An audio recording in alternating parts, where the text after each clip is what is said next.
तो अङ्कलहरुसँग झगडा खेल्दा खेल्दा यहाँ वाक्क लागिसक्यो क्या। हेलो एभ्रिवान, के छ अलि सबजना सन्चै हुनुहुन्छ होला? म नि एकदमै सन्चै छु। आज चाहिँ मैले दुईटा क्लिप ल्याएर आएको छु राजकुमार र एमआरबी बारेमा। एमआरबी त के भन्नुहुन्छ हेर्दिउँ ल। अर्को चाहिँ मैले त्यो ट्राफिकसँग राम्रो कुरा बोल्न पर्यो भन्ने कुरो चाहिँ थियो। अब मैले चाहिँ बिचरा भाइलाई डाइरेक्टली टाकेर चाहिँ भने होइन धेरै मान्छेहरूले मेरो मभन्दा नि अगाडि त्यो ट्राफिक दाइसँग चाहिँ झगडा गरिरहेको थिएँ कि त्यही कुरामा कुरा उठेको हो खासमा। बिचरा भाइलाई मैले त्यसरी ठिकै छ, भाइले फेरि रिप्लाई गर्यो, अब चित्त दुख्यो होला होइन, छुट्टै कुरा छ। तर मैले मेरो शब्दले मेरो कारणले चाहिँ कसैको जीवनमा हानि नहोस् भन्ने चाहिँ म चाहन्छु र त्यो सिद्धान्त बोकेर हिँडेको। अब 450 सीसीको सुपर बाइक किन्छु म, गाह्रो पिरो चाहिँ नमान, भेट्नुपर्छ दाइजु र भाइ मजाले।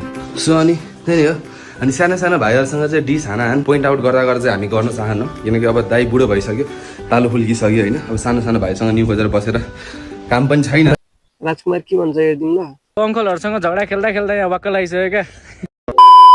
4 वर्ष अगाडि राजकुमार एमआरबी दाइसँग कसरी बोल्छ हेर्न सक्नुहुन्छ। सो फाइनली है हामी दाइलाई भेटिसक्यौँ है अघि नै।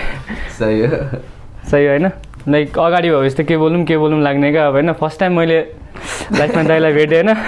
केही भनिदिनुहोस् न ल। के भनौँ, अब राजकुमार भाइको च्यानललाई सब्सक्राइब गरिदिनु होला, सबै नेपाली मोटो भ्लगरहरू युट्युबरहरूलाई सपोर्ट गरिदिनु होला, त्यही नै हो, अरू के भन्नु यार। त्यही भएर चाहिँ अब अङ्कलहरूसँग झगडा नखेल्ने हो, मजाले अब डेली भ्लग आउँछ, बिहानको 7 बजेको हुन्छ नि आउँछ हाम्रो भ्लग चाहिँ होइन। सो त्यही हो ल, आज चाहिँ अब डट राइड मजा आइरहेको छ।